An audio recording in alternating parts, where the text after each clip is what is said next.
Hello, everyone. Thanks for your great answers to the Chapter 6 discussion question.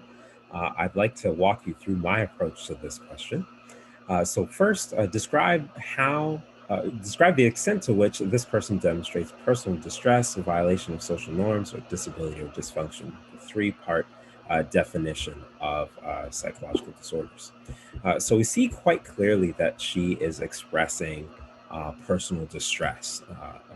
The lady states that the world is closing in on her, that everything feels really tight, and that she's really frightened. All these words suggesting that she's really in distress. And also, she's showing behavioral or observable signs of distress. She's kind of fidgety, kind of looks very nervous and scanning the room during the interview. We also see that she's in violation of social norms. She stated that she has not left her house for an extended period of time in just about 15 years, and that she leaves her house just about twice per week, only when she is accompanied by her husband. And I think for most Western societies, we would consider that to be rather abnormal. And then there's disability and dysfunction. She noted that she's experiencing dysfunction in her social relationships, that her behavior has led her to miss some important life events in her family, such as the birth of her grandson. I want to make a particular point about disability and dysfunction. Some people noted, for example, that she might show disability or dysfunction because she's not able to leave her house without her husband, or that she might be considered to have some dysfunction because she has difficulty answering the questions and has difficulty giving the detail that the therapist was looking for. Very, very clearly, when we talk about disability or dysfunction, we are specifically talking about another external area of life that the person's behavior or their symptoms are causing impairment in. In all of the DSM-5 diagnoses, you'll see something along the line, something that says something similar to the symptoms cause clinically significant distress or impairment in social, occupational, or other important areas of functioning. That's really the key. That's really where we get the disability or dysfunction from. It's another area of life, your social life or your occupation or your academics or your sports performance, some other area of life that is being impacted. So, for example, for this woman's case, not being able to leave her house is kind of her behavior. That's not the functional impairment. That's not the dysfunctional disability. We want to ask the question, what is not being able to leave your house doing? And so in her case, not being able to leave her house is causing problems with her family relationships. She's not able to do the things she wants to do and visit her grandson. She's not able to fly on a plane to visit family members. It's not explicitly stated in the video, but likely with many people for many people with this kind of disorder, there's problems with employment that you're presumably she's not working outside of the home if she's barely traveled outside of the home in 15 years. Unless she's working from home somehow, it's probably caused some difficulties with her employment. We might also, if I was interviewing her, I'd ask how this has impacted her marriage, other areas of her social life or her relationships, relying heavily on her husband. So when we talk about disability dysfunction, look for another area of life, not just the symptoms themselves, but how are the symptoms impacting some other area of life. So it's very clear that she meets the three criteria for the definition of psychological disorders. And the next question is, according to the DSM-5 chapter on anxiety disorders, which disorder provides the best explanation for her cluster of symptoms? So if we go to the DSM-5 chapter on anxiety disorders, I want to show you another useful technique that you can use for this kind of question. At the beginning of each chapter of the DSM-5, there's a kind of an introduction that provides a brief overview of the different types of disorders that are described in this chapter. And a good way to kind of quickly skim and figure out and kind of orient yourself to which one of these disorders might best fit is just to look over the brief description in the opening chapter. So I'll walk you through this one. So it says here that this chapter specifically is arranged developmentally with disorders sequenced according to typical age of onset. So it starts with separation anxiety disorder and goes through each of these in the order of what age the disorder typically arises. So the ones that are that typically you see in childhood first, and then those that you typically more so see exclusively in adulthood later. It starts by describing separation anxiety disorder, fearful or anxious, someone who's fearful or anxious about being separated from attachment figures, from parents, typically.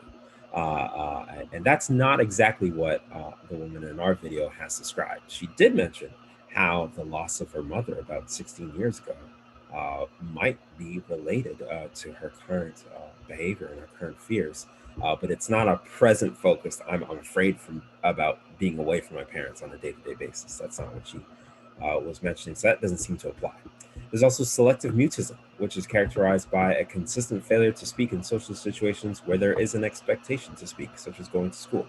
Once again, commonly seen among young children, doesn't seem to be her problem. She had no difficulty speaking in this interview. Then there's specific phobia, individuals who are fearful or anxious or avoidant of circumscribed objects or situations, people who are afraid of specific situations. That sounds to me like it might apply to her. We'll bookmark that one and come back to it later. Then there's also social anxiety disorder, also known as social phobia, in which the individual is fearful, anxious, or avoidant of social interactions and situations that involve the possibility of being scrutinized. We'll also bookmark that one and come back to it later. That one sounds interesting. There's panic disorder, in which the individual experiences recurrent, unexpected panic attacks and is persistently concerned or worried about having more panic attacks. For the sake of time, I'll just say that this is a possibility, but for the information provided in the interview, it sounds like the patient that we're seeing, she is avoiding certain situations to avoid, her anxiety is causing her to avoid specific situations, to avoid panic. It's not that she is going out and about her life and experiencing recurrent panic attacks and breaking down, but it's more so that she's confined. She's avoiding situations to kind of keep her anxiety at bay. So for the sake of time, I'll just say that no, panic attack or panic attacks or panic disorder is not very applicable to her. Then there's agoraphobia, individuals who are fearful or anxious about two or more of the following situations: using public transportation, being in open or enclosed spaces, standing in line or being in a crowd, or being outside of the home alone. That sounds like it very might well apply to her. So we'll come back to that one later. And then there's generalized anxiety disorder, where there is persistent and excessive anxiety about a variety of situations, including work and school, as well as a variety of physical symptoms. This is the most general form of anxiety and most common form of anxiety that is diagnosed, very commonly diagnosed among college students or among people with high intensity jobs. And once again, for the sake of time, her anxiety, the woman that we're seeing, doesn't seem to be general. It's not general about her life. It seems to be very applied to very, very specific situations, which we'll discuss later. So I'm going to throw that one out. And then lastly, anxiety can also be induced by substances and other disorders, and we don't have any information to suggest that. So we'll rule that one out for now. So there were three prominent diagnoses that people answered for this discussion question: agoraphobia, specific phobia, and social anxiety. And of course, there's some limitations to this kind of question. We only have a little bit of information, basically a 7-minute long video. We don't have information about her substance use history, or about if she's experienced any panic attacks specifically, or about much about her upbringing and other things that we want to collect in a clinical interview. Once again, it's hard to make a firm or 100% foolproof diagnosis based on limited information. And as always, I don't recommend that you just diagnose people with just a little bit of limited information, or try to diagnose yourself or friends or family. It's always good to get a professional, objective opinion. But if we were to pick out what would be the most likely explanation for her cluster of symptoms, we would likely look to agoraphobia. That was the answer I was looking for. We see very clearly that she has marked fear or anxiety about two of these situations: using public transportation, specifically being on planes, as well as being outside of the home alone. She's only leaving the home alone when she is accompanied, or she's only leaving the home when she's accompanied by her husband. She also has difficulty being in a car. Just the idea of driving is scary to her. She very briefly mentioned that she was afraid of being on planes. She didn't mention and mention cars. Did not mention these other forms of transportation. But that is uh, these two criteria are enough to meet this the diagnostic criteria, specifically the situational kind of anxiety. We also see that, from what we can tell, the situations described above almost always provoke fear and anxiety. The agoraphobic situations are actively avoided or require the presence of a companion or are endured with intense fear. She talks about being in the car. She can do it. She was able to get into the car to come to the appointment, but endured it with intense fear and anxiety. The fear and anxiety is out of proportion to the actual danger. She talked about how, if she goes outside of the home, what about the deaths and the rapes and the natural disasters she hears about on TV? There's no evidence to suggest that she will automatically or likely experience any of those just by the action of leaving her home. So it seems out of proportion. The fear, anxiety, and avoidance has been persistent, lasting at least 15 years. And it has caused clinically significant distress or impairment in at least in her social relationships, missing out on important family life events, and we can only guess that it'll probably impact other areas of function as well. And we don't have information to deny any of these either. So, yeah, agoraphobia fits well. The one criteria that is not explicitly stated in the video, and if it is, someone can correct me, is criterion B. That there was no explicit mention of her fearing the above mentioned situations because of thoughts that escape might be difficult, or that she might not be able to get to safety if she does experience panic or embarrassing symptoms. But that is a key criterion of agoraphobia that helps distinguish it from other disorders, specifically ones like specific phobia. So if we take a look at the diagnostic criteria for specific phobia, we see that many of these diagnostic criteria also apply. That there is anxiety about a specific object or situation. And in her case, it's not really an object, it's more so a situation of flying for her. She was afraid of being on planes. We'll come back to that in a moment. And many of the same criteria are here. The situation provokes fear or anxiety, it's actively avoided, it's out of proportion, it lasts 6 months or more. All of these things seem to make sense. So is it, and also, yeah, if we go down here, we could, the specifiers would suggest that, yeah, maybe she's experiencing a situational phobia, a phobia of being on airplanes, perhaps. To explain that more, another technique that you can use is to go to the differential diagnosis section of the DSM-5. So for each disorder, you'll find information about prevalence, development, and course, risk factors, culture, and culture-related diagnostic issues. And you'll also find a section on differential diagnosis. Differential diagnosis, that's all about how do I differentiate this diagnosis for something else that's similar. And so if we take a look here, this paragraph explains how do I differentiate from specific phobia from agoraphobia. So it says here that situational specific phobia may resemble agoraphobia in its clinical presentation because there's lots of overlap.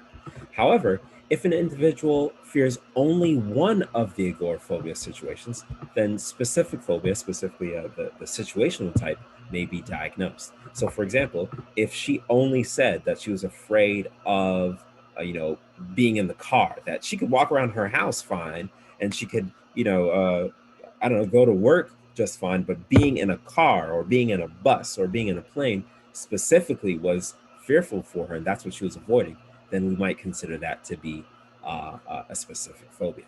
Because we see that there are at least two agoraphobic situations, it paints the picture that she's not just fearing a specific situation, but there's a general fear of being out in public. It's a little broader than that, and so we would consider it to be agoraphobia rather than a specific phobia. We also see it mentions here criterion B of agoraphobia, that the situations are feared or avoided because of thoughts that escape might be difficult in the event of experiencing anxiety or panic-like symptoms. That is something more unique to agoraphobia. Whereas in specific phobia, there's more fear about being harmed directly by the object. So people who are afraid of going on planes, they're afraid of really, the turbulence and the plane crashing. Or people who are afraid of, say, spiders. They're afraid of being hurt by the spider rather than being afraid of, oh, I can't escape. I'm closed in. I can't escape this situation if I needed to. So that's pretty much the unique criteria for agoraphobia, this fear of not being able to escape if there is anxiety or panic or some embarrassing situation. Then we also want to investigate, we mentioned social anxiety disorder, also known as social phobia. And this often gets confused with agoraphobia. And the key here is with social phobia or social anxiety disorder, when we say social, we're specifically referring to other people. When an individual is exposed to possible scrutiny by others, when a person is anxious or fearful of being evaluated negatively by other people, not just the physical environment, like in agoraphobia, like I'm afraid of being outside of the home. So for the woman, the patient that we've seen in this video, her fear is really the physical environment. I'm afraid of being outside of the home. I'm afraid of being in a plane.